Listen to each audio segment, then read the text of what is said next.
Hello and welcome. A new Try&Fly, this time a real Try&Fly, not a test flight, with the standard Laminar Beechcraft 58 and something that I wasn't sure if I would get it in XP12, and that is the first reality expansion pack from SimCoders, which is the same as the one that I had in XP11. SimCoders do produce expansion kits or expansion packs that take, let's say, simplistic aircraft, such as also the Laminar's default, the Beechcraft here, and they bring it to a slightly higher level. So they add more damages, they add more realistic fuel burn, more realistic behavior in some areas, more realistic sounds. They also warn you of impending problems, like if you're flooding your engine and things like that. I'm not going to go through the reality expansion pack, but what I'm going to do now is I'm going to test in a Try&Fly like scenario. Because this is a small aircraft, I'm not flying from Stuttgart to Munich. I'm actually flying around Stuttgart and using the default Garmin because that's the only thing we have. And as you will see, the aircraft here has a very basic autopilot, which doesn't even allow you to set an altitude and catch it. You need to remember when you reach your altitude that you level off and activate the altitude mode. I also have realized that the autopilot built in here, the buttons do not work properly. That means I'm engaging a mode and nothing happens. When I use my hardware outside, it's a Bravo throttle and it has this little autopilot thingy at the top there. When I engage the modes with those buttons, everything works fine. When I press here, things are not exactly fine. So this is probably still something that has to be looked at by Laminar. Not sure, maybe I'm doing something wrong, could also be, I don't know.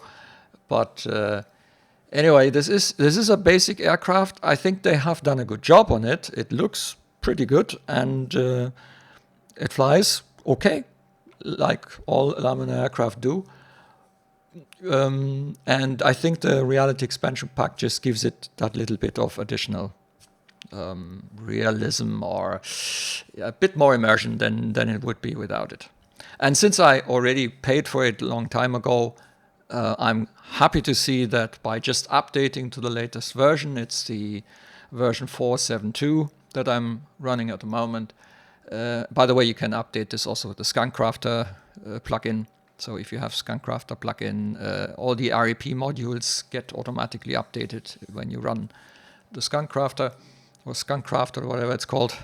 Strange name for a plugin. That works quite well, and it brings not the aircraft up to the latest version because that's done by Laminar, but it will update your reality expansion pack. There are more and more reality expansion packs coming out for XP12, new ones, as well as we can see now, old ones as well. All right, so I'm in Stuttgart here. Is this an old JustSim scenery? So it's not 100% compatible with the new simulator, but I think it looks good enough. And anyway, I don't think JustSim will make new sceneries for XP12, so I'm using what I have here. And the aircraft is looking good. By far not the basic stuff that we would get in XP9 and even 10. This has us really developed into a very good modeling and good looking also interior. So why don't we just open the doors, let some fresh air in, and get into setting up the aircraft. Whoops. All right. So when you have a reality expansion pack, you also do have the sidebar. By the way, you can use automatic engine start. I will try to not use it if I can. There's also a kneeboard with checklists, references. So it gives you the basic speeds, like 152 knots maximum flap extend speed of 15, 122 knots for flaps 30. Max landing gear operation is 152. So somewhere here, okay, you need to be below the 152 when you start bringing out gear and flaps. I'm expecting that it will have consequences if you are above that speed. You may actually break something. And if it's not modeled in the Laminar version of the aircraft, it's probably modeled in the reality expansion pack that you would see. All right, yeah. So, but again, I'm not going through the reality expansion pack. I'm just going to take the aircraft up and see how it flies, and also to give me a feeling for what how the new versions of all these standard aircrafts fly. I don't have a yoke here because the problem with the yoke is that it takes an awful lot of space. This place where I have my simulator PC also doubles as my home office desk. So I have now fallen back to the Hotas normal joystick, which is on the side. Fine for Airbus, not so great for other aircraft. But I simply can't be bothered with mounting and unmounting this yoke all the time. So I'm trying to get used now to using the joystick mainly, and only put up the yoke when I really need it. Therefore, it might be a bit jerky the way I fly this aircraft, because I'm still trying to get used to it. We are in the general aviation area of Stuttgart, as it is modeled here in this version. Okay, I also do have a checklist which seems to be relatively good. I'm a big fan of X checklist files. There had been some guy has started to create X checklist files for all the new Laminar aircraft, including this one now for the Baron 58, the Beechcraft Baron 58 from Laminar with reality expansion pack. So whoever did this, there's no name here, whoever did this actually factored in also the use of the reality expansion pack. Also, it seems. Yeah, so single engine maximum 84 knots, or hopefully not going to be single engine, and never exceed 223. You can also see this is, yeah, we are way into the yellow and the red before we reach 223. So if we go through all this here and then also exceed 223, we're probably going to have big problems, apparently. Anyway, the flight plan I have already filed, pre-flight inspection. Yeah, by the way, this is something you can do. You can walk around. I'm going to not do this so that the video doesn't draw out too much. And the first thing we do is set up the battery switch. I'm not sure if this light should be on really, because only now did we... you did not remove the chock. So here you already see something from the reality expansion pack. So I haven't actually removed things yet. Everything is still on. So we check. You see, there's all these do not remove before flight things and the chocks, or maybe there aren't anymore. No, they're still there. There you go. So in order to get rid of them, that's actually a bit simplistic. You need to go to, where was it? Was it here? This maintenance report. Was it there? No. That's the walk around. And that's the tow. By the way, you can tow the aircraft. No, hang on. It was up here. That's it. You need to go to the SimCoders rep menu here, and then look for static elements. So they've done it in one go. Everything disappears. Okay, that's okay. So battery switch, fuel quantity. Yeah, the fuel quantity, I'm not sure. I think it remembers what I've done. Oops, what I've done last time. So yep, I can see because I already did a little test to see if everything works and if we don't crash the desktop with the REP. I tried the REP, the old REP for the PC12, but obviously that hasn't been installed. Also, the PC12 has not been officially ported to XPlane12, and with the REP, the whole thing crashed the desktop. So that's why I did a small test. Normally, we would be on a half tank by default, but as we can see, we are slightly lower because I have already done one round to test things out. But we are still fine because the route we are going to take is relatively straightforward and easy. Let me quickly bring this in. Here you can see it.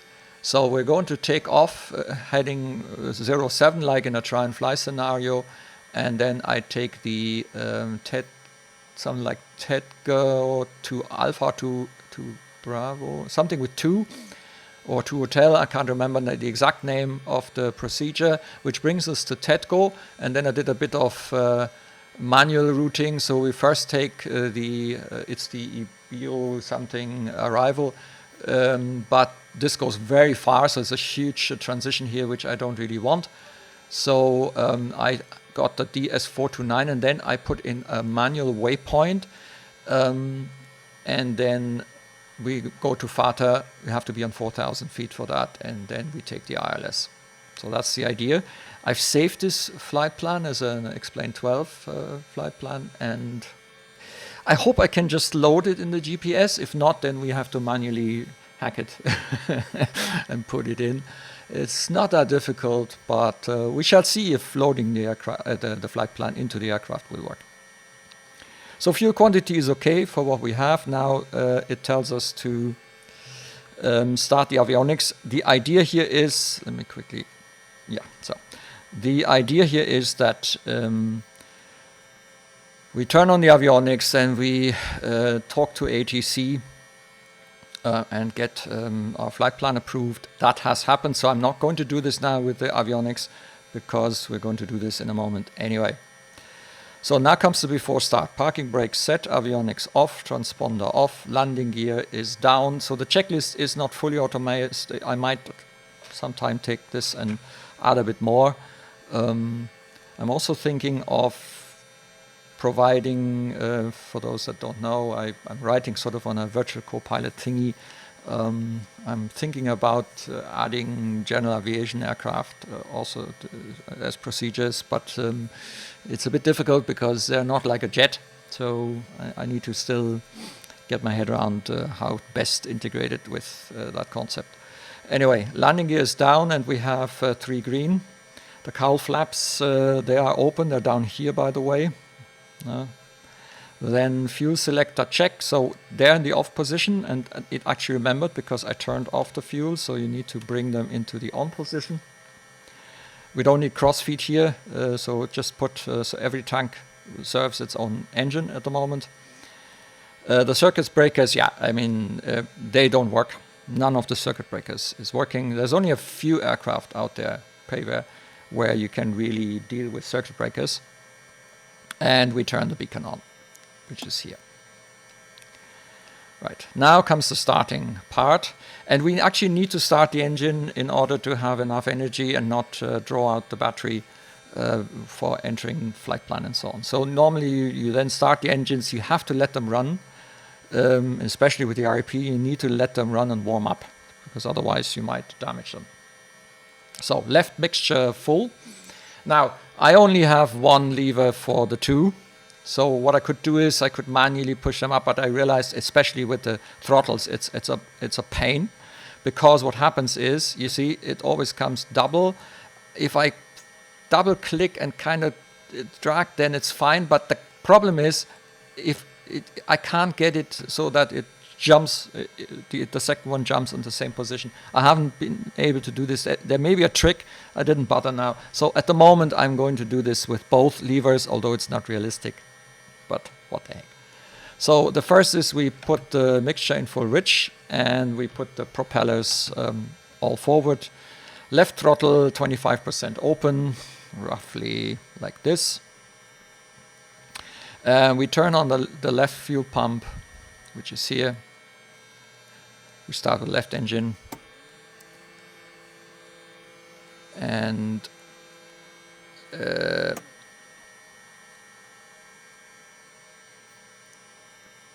yeah. Okay. Where's the fuel pressure? We need to check the fuel pressure again. Ah, no, now. Flooded. Oops, that was too much. Set mixture full lean, max throttle, and crank the engine. That's we've already messed up. The thing is, I can't hear anything because I have a problem with my audio setup, it seems. So I'll quickly pause, try and fix that one because I need to hear. Also, I was wondering because it sounded a bit too low. And I'll be back in a second. You won't realize it. Alrighty, I'm back, and yeah, now I can hear everything. And I've managed to flood the engine, so they say all the way back. And now we need to crank the left engine to get the flooding out again.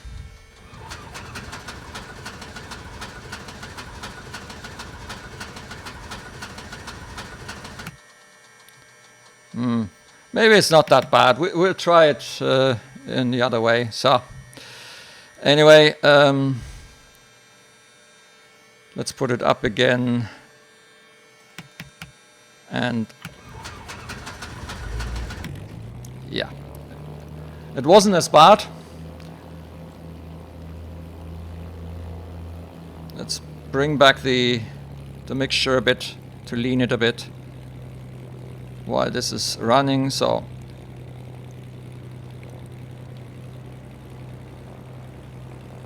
we've done now basically left the magnetos, left starter warning light, left throttle, 1000 RPM. Now that's something which is difficult at the moment because I bring now the one engine to 1000 RPM. I will try to start, because this is a bit less than 25%. I will try and start the engine with this setting, because as I say, I don't have the two levers here. There's actually a problem with my Bravo throttle a little. The axes, they are not in sync. So if I try to do things with two axes, like use all the 6 axes like here, the levers are all over the place, and it's very difficult to kind of synchronize them. I had hoped for better, but yeah, that's just the way it is. And I don't know, maybe there's something I can do about that. Probably can, I just haven't had the time to really deal with that problem yet. So right fuel pump, very quickly now we have to watch it. We just check when the fuel pressure stops building. Okay, turn it off again. Right magneto switch, so the mixture is full. This is full.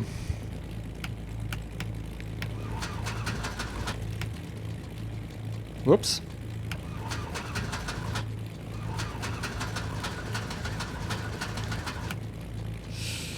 Maybe we haven't done enough.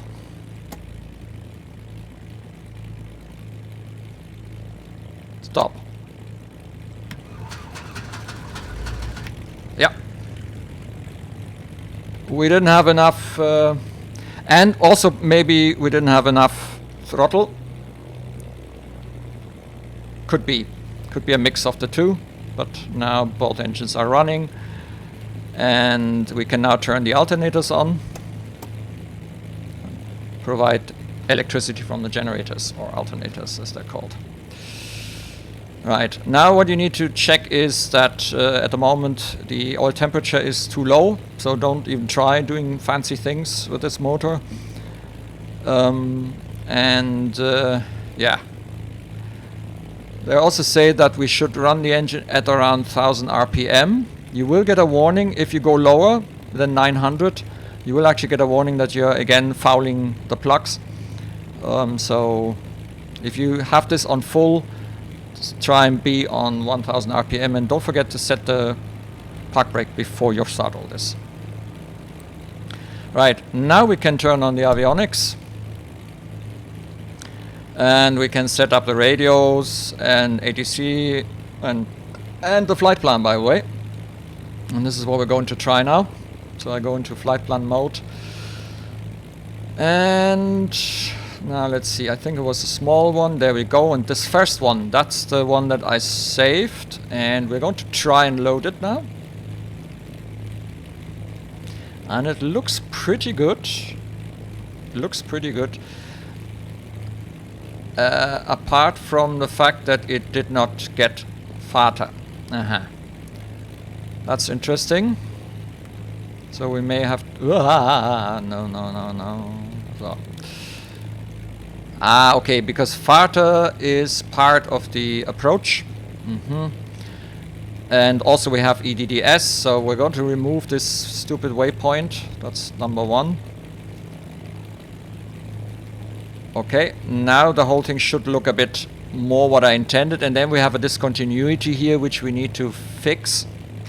The easiest way is to fly to WP2 and then make a direct to FATA. It's just the way the GNS thing works. Not sure if that's fully realistic. Could be. Yeah, it is possible. So you need to ensure yourself that you get the autopilot to link up with the approach here in this case. So I'm switching to GPS. That's also important. By the way, you can do this up here as well. And that is our flight plan, and more I don't need. Good. Send a transponder. The transponder is down here. So we put that one on standby, and yeah, it's an IFR flight. We'll leave it on 2000. What the heck? We don't have anything. Altimeter, we are on QNH 1013 standard atmosphere, so that's fine. We'll put the navigation lights on. Taxi light, because we're going to leave now. Brakes. Okay, so let's first of all close the doors. Here in these aircraft you can actually do this from outside, which is handy. And you can also hear that the sound has changed now because the doors are closed.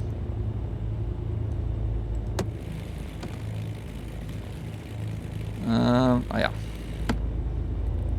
We should have probably shouted clear props. Alright then. We are still on the park brake. I'm releasing the park brake. Then it will already start rolling. And now I use my two pedals for the brakes and just check. Okay, now we are supposed to taxi to the holding point, which is somewhere. Let me see. So we are going to taxi here, then I think somewhere here. Yeah, there it is.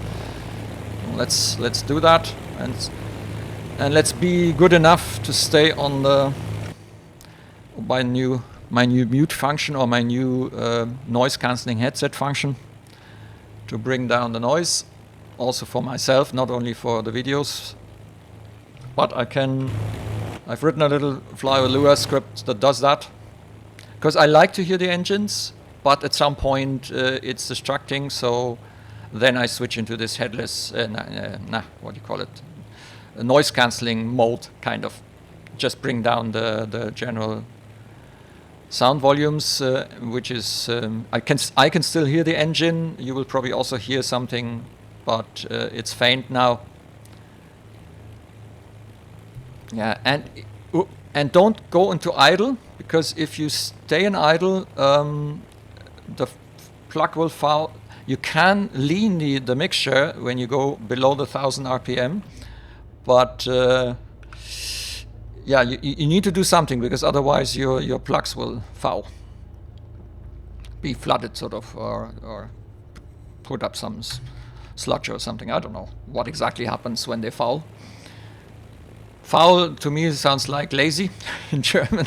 I always said, what are these plugs doing? They get lazy. Yeah.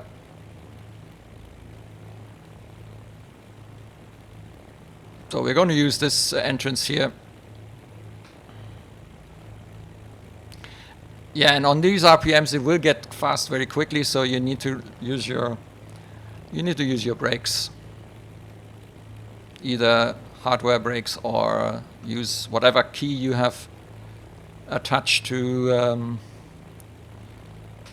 a little brake action kind of command, or what's it called. So, and now we stop here. I apply the parking brake. We have taxied to the holding point. I must have touched the brake. Yeah, I think I did, and then the park brake went off. Okay, now it's the before takeoff at holding point. This would normally now see a little test. I'm only going to do this for one engine.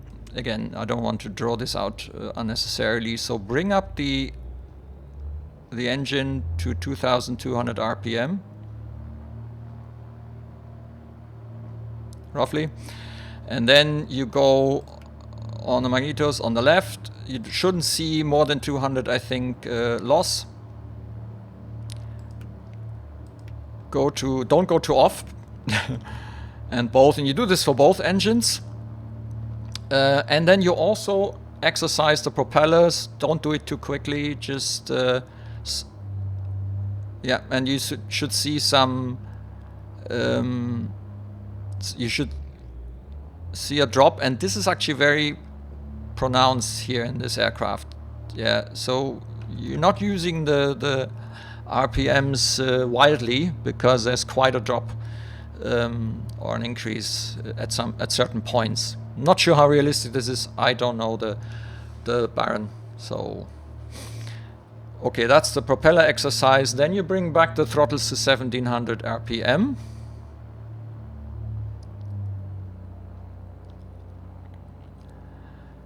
I do the magneto test with 1700 RPM, not with 2200. But it's the same thing. You just make sure that there isn't much more than 150 drop. So again, a drop.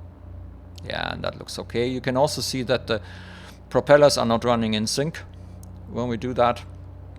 So that's the magnetos test. Then we bring back the throttles to 1500 RPM. So like this. And now we would check the feathering function. So I would take back the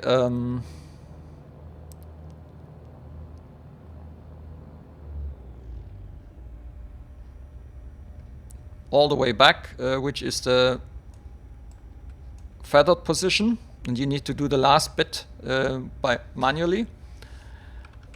Just make sure that they feather and nothing happens. And then you bring it slowly up again. And you see, if you stay too long in there, you will get a message from REP. I have actually activated the messages, because for me it is important to see when things are not as they should be. And then you check your flight controls very quickly. I need to do this because my rudder pedals, for example, they do not come up. So it sees the USB port, but they don't. They're not visible, so I need to unplug and plug when the PC is running. Once I've done this, everything is fine. Often I forget. So for me, actually, the flight controls check is important to spot when I forgot to activate the. It must be the USB hub that I have there or something. I don't know. Can't tell.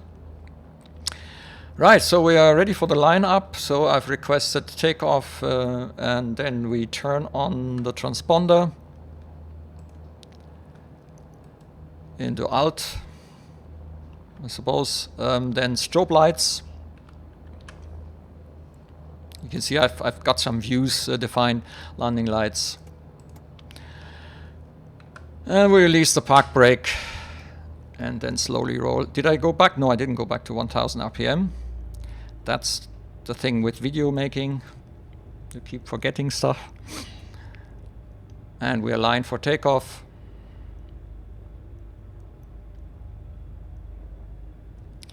Now, if we would have outside temperatures below 5 degrees, we would need to turn on the pitot heat. You don't necessarily have to turn them on every time, although in the simulator often we just turn things on because nothing will happen. And it's better to have it on than to get some icing. But actually, what you should do is you should turn them on when the outside temperature is below 5 degrees Celsius or 40 degrees Fahrenheit. Okay. So we have aligned, we have the parking brake on. I leave the pitot heat out for this flight. We don't need de-ice. And we are basically ready now. What it says is make sure that the mixture is at full rich.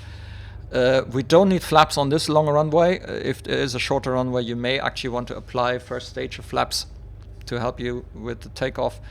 But I have set it as required. The minimum takeoff oil temperature is 24 degrees. You can check this by looking here. It must be in the green, okay? Both pressure and oil must be in the green or you will destroy your engine. The parking brakes, we release it. We bring the throttle slowly up to full power, which is around 2,700 RPM. So just here above, from a visual point of view, above the red marker. And then at roughly 90 knots, which is here in the white area. So when you see the red line here, you very carefully pull on the elevator. It's explained, so everything is very sensitive. And off we go, right? And we run with power 2,700 RPM. Then as soon as we are in the air, we tap the brakes. I usually forget that. And then we bring in the landing gear. And it must happen before we reach 152. In my first flight, I never came out of the white area. So I hope it works better this time. And then we bring up the flaps as soon as we are out of this white area here on the indicated airspeed instrument. Then we can bring in the flaps as well. Off we go.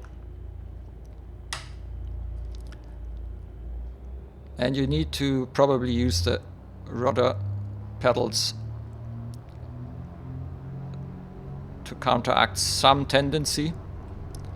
I have now full power. And you know what? Depending on the trim, I had it in the green area. Actually, we didn't check that, but it was in the green. It will come out very, very quickly.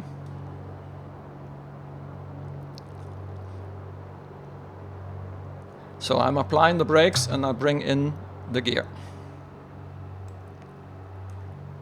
And now what I will do is, contrary to what I did in my previous first little test flight, I will stay manual, not autopilot, and I will make sure that we reach a speed that is definitely 130 knots or so.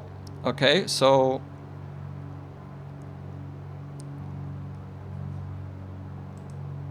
during the climb, now I bring back the power to 2,500 RPM.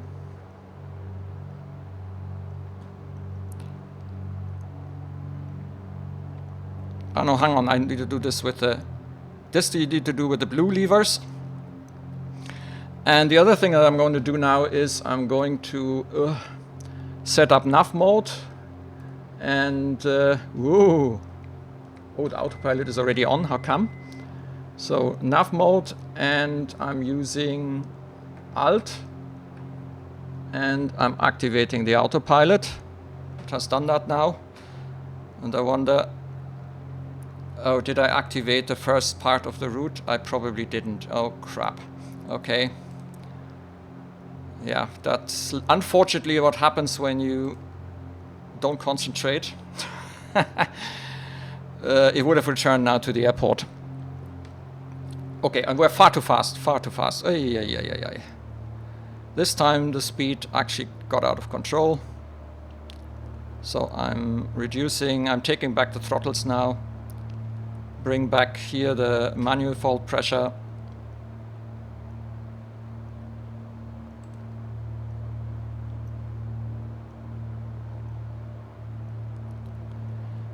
And try and get back. Good that we didn't have flaps, because this could have torn off our flaps, potentially.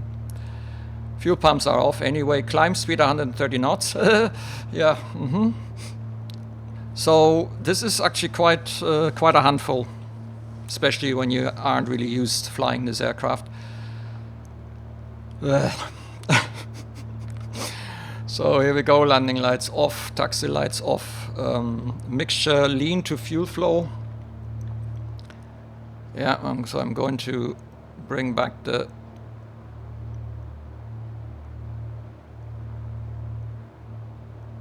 don't go too much. I'm not sure how I find the best thing. I just lean it so that it doesn't give us a problem. And we activate actually the prop sync. And we are now ready for cruise, but we haven't reached our altitude yet. And actually we're not climbing, so whatever I did stopped the climb. So I use the up button here. You cannot set the altitude, yeah? So you need to make sure that your aircraft is actually climbing, and then you need to stop it climbing. We want to stop at 4,000 feet.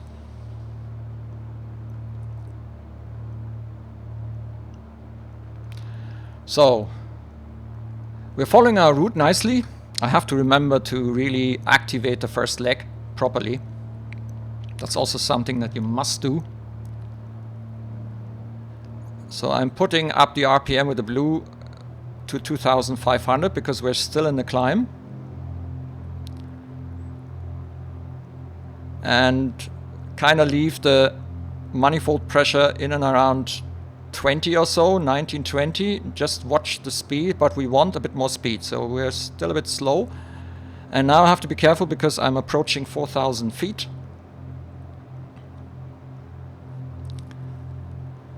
Let's actually turn on the yaw damper. The autopilot seems to be on all the time. That's also something that threw me off right now. So this is a very simplistic autopilot. It is probably what potentially is in real aircraft of this type. I don't know. Can't tell. So we are almost at the end of our departure, which is good, but we need to be at 4,000 feet and stop our climb there so that when we get to FATA, which is the initial approach fix. Yeah. So we're now almost there. The way I do this is, I could do this manually now, but I just click on the Alt button and it will remember when I did this, bring down the nose, and now the speed will increase. I'm going to economy cruise power, which is up here, manifold pressure 21, so I'm given a bit more with the throttles, and 2,100 RPM. So I use the blue one for that very carefully and bring it to, and if this is wrong, please let me know, guys. I'm doing my best here. So that should be an economy cruise power, 21-inch HG at 2,100 RPM. Cowl flaps closed. We need to close the cowl flaps now so that the engine doesn't get overcooled. Power set is desired. We've done that. Fuel flow, lean as required. Well, yeah, whatever. The pumps are off anyway. We don't need it. ATC report, position ready for descent. So we're not descending yet. Actually, we don't have a real descent phase here. Here you can see the airport. We're now parallel to the airport.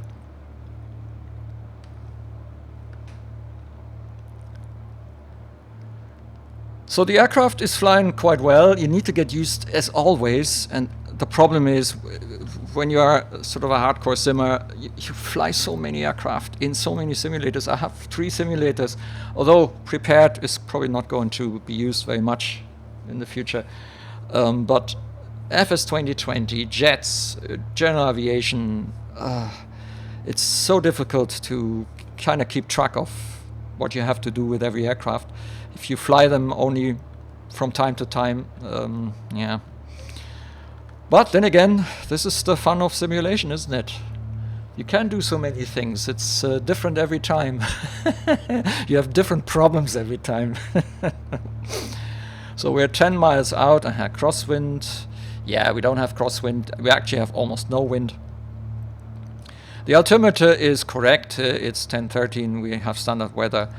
So now when we get to the manual waypoint, so when we look at this, So as soon as we are on this one here, I'm going to, I can do two things. One thing I could do now is make sure that that our heading is showing in the same direction, which it isn't. I hadn't had time to synchronize the heading, which you should do really, so that nothing happens. Like if I would have activated the heading mode now, we would have turned back.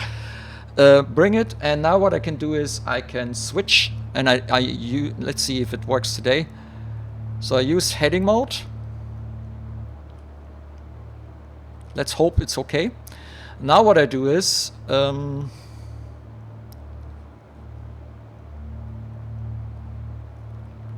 I go to the flight plan, I move down to here, I say direct to, activate. So it would now, as soon as I would switch back to nav mode, it would now attempt to, hopefully, oh, we are too fast, oops. No, not too fast, but yeah, we've added some speed here, which we, by the way, need to get rid of very quickly, soon. So where was I? Yeah, and now I can see what happens when I do the nav mode thingy, nav. Because it did turn in the wrong direction for me. But this time it looks okay.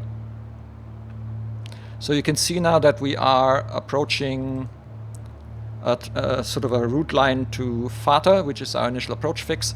And while we're doing this, I'm now going to take back RPMs to absolute minimum, and also the manifold pressure I take it really down, because we need to get slower. We need to get below 150 so that we can extend gears and flaps.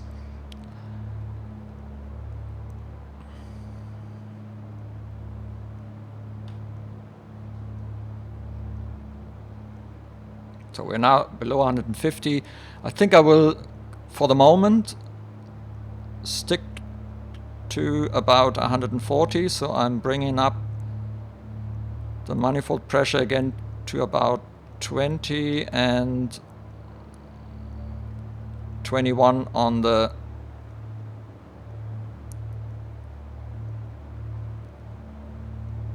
where does the rain come from? Hey.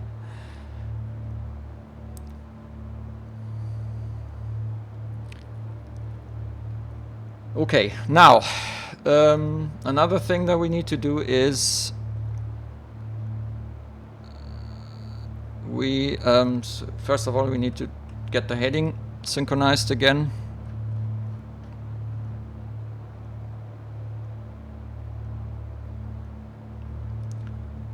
Heading mode,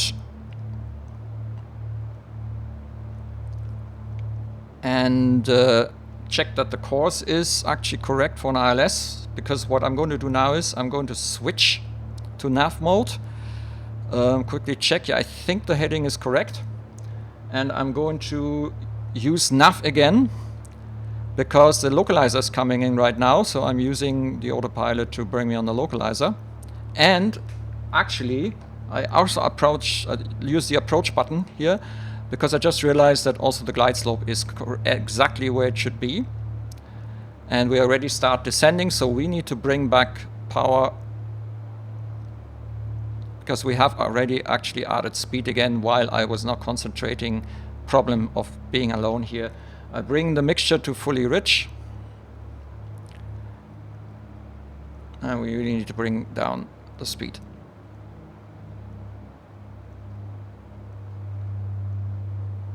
So, well, it looks like we are on the glide slope, we are on the localizer, not yet. I hope we are not. Yeah, okay, it's doing okay. Yeah, it's fine. Make sure that your course is actually correct. It happened to be, because that's what I did last time. I did already turn this on, that's 072 here in Stuttgart. We are apparently on the glide slope, which is okay. We need to really get slower. So we are below 150, which is good. So theoretically I can bring out flaps now. First stage of flaps. But I think Can wait a moment for that.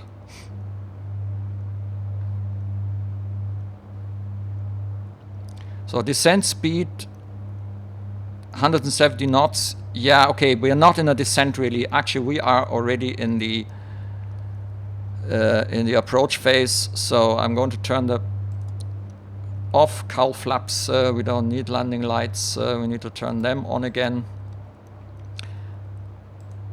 So the mixture is full rich, airspeed less than 152 knots. Yep, I'm going to bring in first stage of flaps.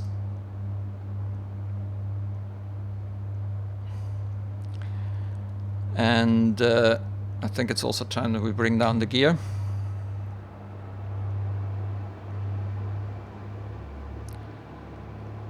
You can see now that the speed is dropping. Landing gear lights is 3 green. So we're now bringing the flaps. Are we below 122? Yes, we are. Full flaps. That's the landing settings. Propeller minimum speed. Propeller fully forward. Do that slowly. And we need to get slower because we need to get to about 90 knots. So I'm reducing the throttles. No, don't do this too long.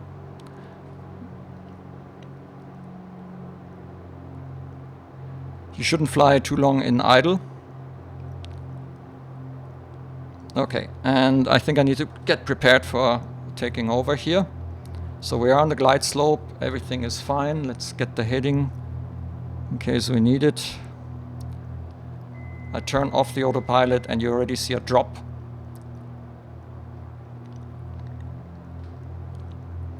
So 90. And we land in and around 90. We're a little bit high on the speed. Oh yeah, we are too low visually. I can see 4 red. It's hard to see though on this airport. So I can use this also to reduce my speed a bit. Oops. And all these sensitivities in X-plane, very small movements I do, and you can see me shaking around and bobbing around like crazy. And to be honest, it's a bit difficult to see things. I think I'm going to... Whoa. Oh, guys, this is... I need to play with the axis again, because I'm over... this whole thing is overreacting. It's very difficult when it does that. Okay. I know, we are a bit long on the landing, but what the heck. Okay. Don't cut the power too quickly or you will drop down like a... Come on. Yeah. Yeah, and I haven't managed to get this this right yet. As soon as it touches the ground, no matter what you pull, the nose will not stay up. It just... Whoa! This is probably the brakes, yeah. I have 2 brake pedals and I never get them synchronized properly. There we go. Ooh, so we made it. So let's quickly stop here. We bring up the flaps, bring the RPM to 1000 again, don't forget that. Then we need to open the cowl flaps so that the engines don't get too hot. Taxi lights we turn on. It's here. Landing lights we turn off. Strobes we turn off. ATC runway vacated. Transponder. We bring on standby. Elevator trim. Green. Excuse me. Yeah, bring it in green because it will remember. And next time you have it already correct. And now let's go to parking. So parking brake off.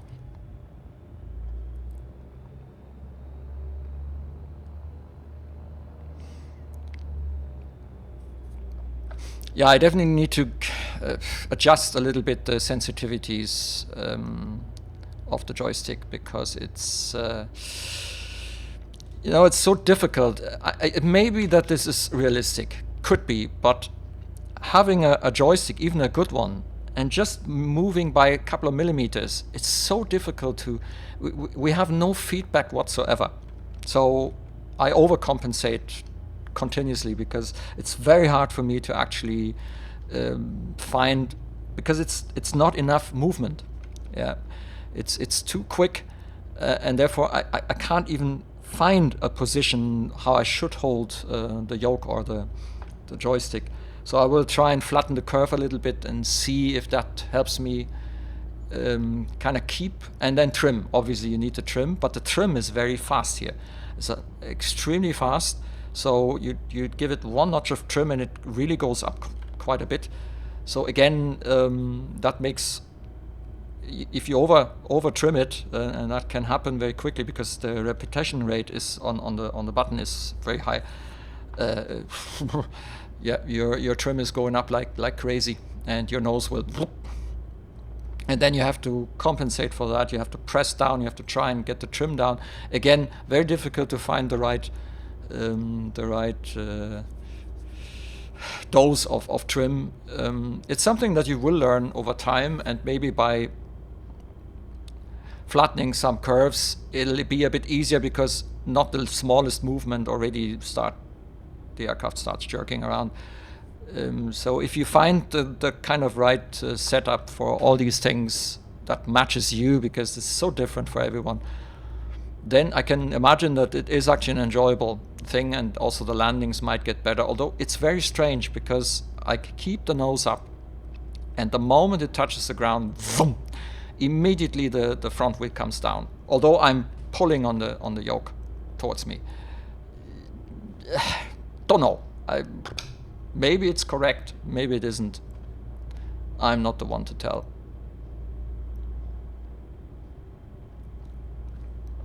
But anyway, I kind of like this combination because it's a default aircraft. And I mean, there are people out there that say, default aircraft.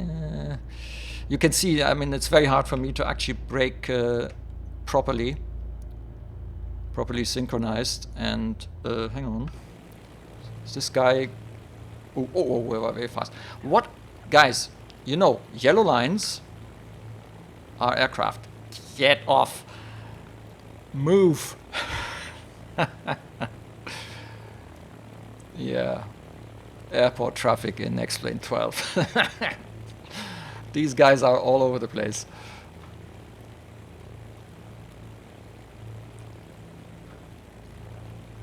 You can see it's very difficult with brake pedals to get the right dose and get it synchronized. Yeah, so I'm kind of using very small inputs, and usually it works, but very often it doesn't. So you saw me on the runway.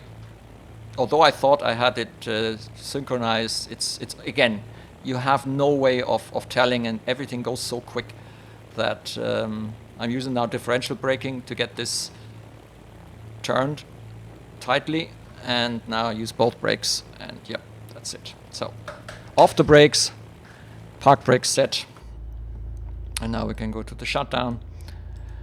Parking brake is set. Yeah, throttles back to 1000 RPM. We're a little bit higher than that. Okay, fuel pumps off, transponder off. Oh, I should have left it. No, yeah, no, it's off now. Yeah, avionics off.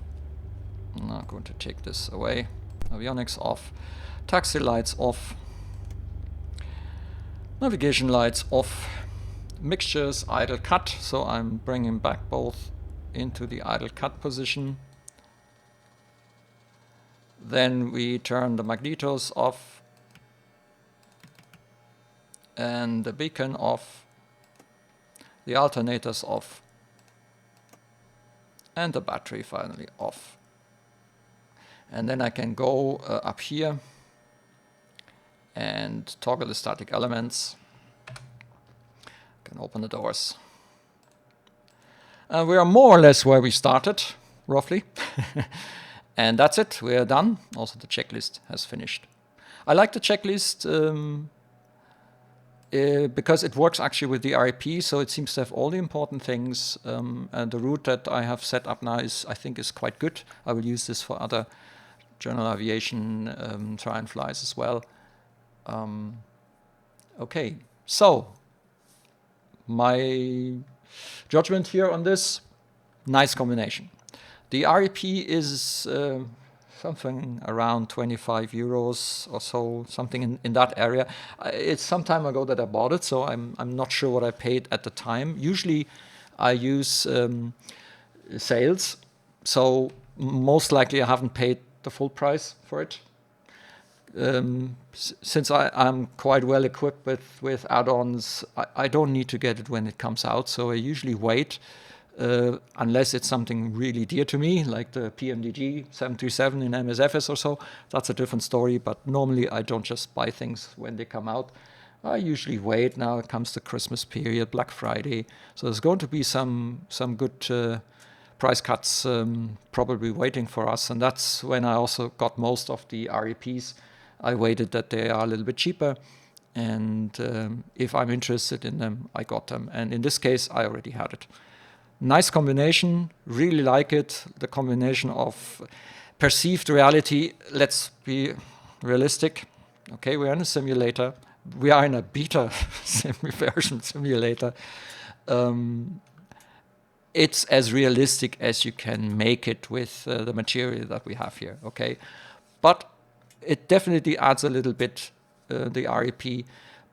I think that the aircraft as such normally, without this REP, is also good enough. Like most of the flying you've seen now is probably the same as the original from Laminar.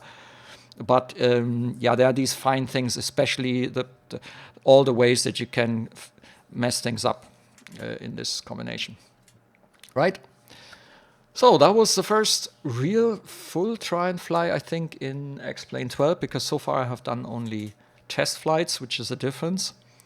Oh, what's this? Oh, you hear these noises? It's like when metal cools down and moves, kind of. That's what it sounds like, right?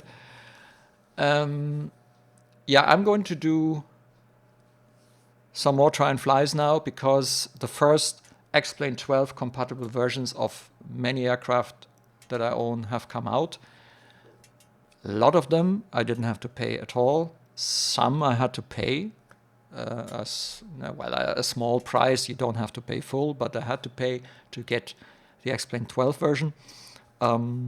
Yeah, and I'm going to set them up now step by step, and we're going to see Try&Flies now with these aircraft. It's jets, it's also, as you can see now, general aviation, so we're going to have a good mix. And this channel is mostly about Try&Fly anyway, because this is the kind of the topic that I have been concentrating on.